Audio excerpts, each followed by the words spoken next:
Tight করে দেশ না কি রে, তবু এরকম নির্বাচন যেরকম তবু এটা এরকম, যেরকম নির্বাচন হস তবে এটাও ঢিলা। বেড়া নির্বাচন যেরকম ঢিলা তোরাও ঢিলা। মোহাম্মদ আলী কেলে কে? আরে মোহাম্মদ আলী কেলে বিশিষ্ট মুষ্টিযোদ্ধা। হে কয় যে আমার আল্লাহ বাসাইলে 7 তারিখে আমার লড়াই হবে এক মারাত্মক শক্তিশালী প্রতিদ্বন্দ্বীর সাথে।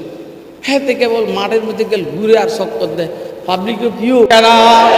আরে ফাঁকা মাঠে সবাই কিন্তু গোল দিতে পারে বেড়া, পারলে সবাই নিয়ে নির্বাচন করস না তো খেলাটা জমবে, মজাটা পাবি, তুইও মজা পাবি, মাইর খেলেও মজা পাবি, মাইর দিতেও মজা পাবি। ফিফরারে মাইরে মজা পাবি নি বেড়া।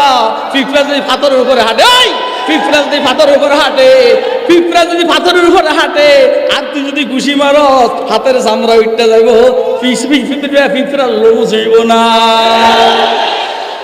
আমার ওয়াজ বুঝেন আপনারা? না বুঝার সম্ভাবনা, কারণ ফাঁকে ফাঁকে আমি নিজেও বুঝিনি। জেলে নিবেন, আইয়েন আইয়েন, নিবেন লেগে আইয়েন। একবারে কত ফ্লাটও আসবে না, আসার আগে আমার চেহারা দেখার সাথে সাথে সব বেহুশ হয়ে পড়ত ইনশাআল্লাহ।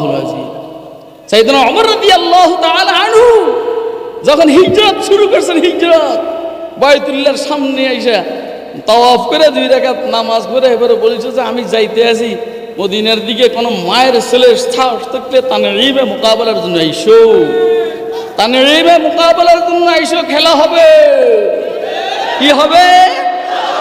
তানঈমে মোকাবেলার জন্য আইসো, খেলা হবে।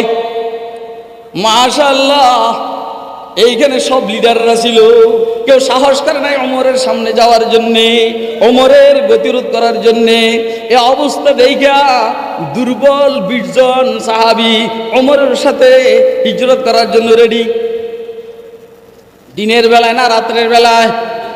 ওই বেলা দিনের বেলায় না রাত্রের বেলায়? ওনারা বলছেন কয় যে ওমর রাদিয়াল্লাহু তাআলা আনহু ওই দিন এই জজবার মধ্যে ছিলেন, এই জালালের মধ্যে ছিলেন। হযরত ওমর যখন পিছনের দিকে তাকাইতেন আমরা সবাই বেহুশ হয়ে পড়ে যেতাম। আইসো গ্রেফতার করার জন্য আইসো, শুধু আল্লাহ পাকের সিফাতে জালালের মুরাকাবা করে তোর দিকে জাগামো, তাকাইবার সাথে সাথে ইনশাআল্লাহুল আজিজ বেহুশ হয়ে পড়বি। शहीदाने मोहब्बत को कभी मरते नहीं देखा, हयाते जावेदानी मिलती है तो फना होकर, फना फिल्लाह हकीकत में बका का राज मुज़मर है, जो जीना है तुम मरने के लिए तैयार हो जाओ। हुजूर सल्लल्लाहु अलैहि वसल्लम বলছেন আল্লাহ এক এক নবীকে এক একটা দিয়েছেন, আমাকে কি দিয়েছেন? আল্লাহ বলেন জিবরাইল জানে না আমার রসুলকে আমি কি দিছি, জিবরাইল আমার রসুল জানে না আমার রসুলকে আমি কি দিছি। যাইয়া সূরা আলাম নাশরাহটা একটু শুনে আস। আলাম নাশরাহ লাকা সাদরাক ওয়া ওয়াদানা আনকা বিজরাক আল্লাযী আনকাযা যহরাক ওয়া রাফা'না লাকা যিকরাক ফাইন্না মা'আল উসরি ইউসরা, ইন্না মা'আল উসরি ইউসরা ফাইযা ফারাগতা ফানসাব ওয়া ইলা রাব্বিকা ফারগাব। আমি কি দিছি? আলাম নাশরাহ লাকা সাদরাক, 1 নম্বর আপনাকে শরহে সদরের দৌলত নসিব করেছি। 2 নম্বর আপনার পিঠের বোঝাকে আমি কমাইয়া দিছি।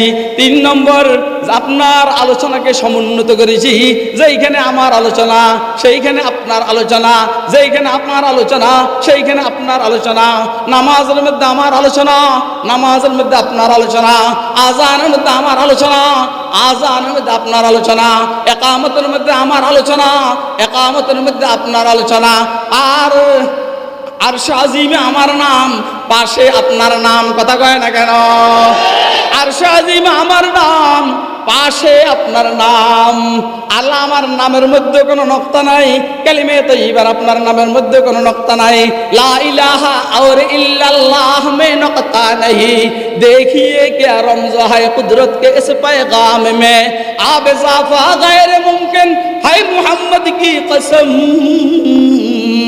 आयवा आब इज़ाफ़ा गैर मुमकिन है मोहम्मद की कसम, एक नक्ता के भी गुंजाइश नहीं इस्लाम में ला इलाहा इल्लल्लाहर মধ্যে কোনো নক্তা নাই নূহ নবিয়ুল্লাহর মধ্যে নক্তা আছে লা ইলাহা ইল্লাল্লাহর মধ্যে কোনো নক্তা নাই ঈসা রূহুল্লাহর মধ্যে নক্তা আছে লা ইলাহা ইল্লাল্লাহর মধ্যে কোনো নক্তা নাই মুসা কালিমুল্লাহর মধ্যে নক্তা আছে লা ইলাহা ইল্লাল্লাহর মধ্যে কোনো নক্তা নাই আদম সফিউল্লাহর মধ্যে নক্তা আছে লা ইলাহা ইল্লাল্লাহর মধ্যে কোনো নক্তা নাই ইব্রাহিম খলিলুল্লাহর মধ্যে নক্তা আছে অর্থাৎ 1,24,000 পয়গম্বরের প্রত্যেকের কালিমার অংশের মধ্যে নক্তা আছে মগর নক্তা যদি না থাকে মুহাম্মদুর রাসূলুল্লাহর মধ্যে নক্তা নাই যেমন লা ইলাহা ইল্লাল্লাহর মধ্যে নক্তা নাই মুহাম্মদুর রাসূলুল্লাহর মধ্যে নক্তা নাই কি বুঝলেন আপনারা লা ইলাহা ইল্লাল্লাহর মধ্যে 12টা অক্ষর মুহাম্মদুর রাসূলুল্লাহর মধ্যে 12টা অক্ষর অর্থাৎ 24 ঘন্টা আল্লাহ বলেন আমার নাম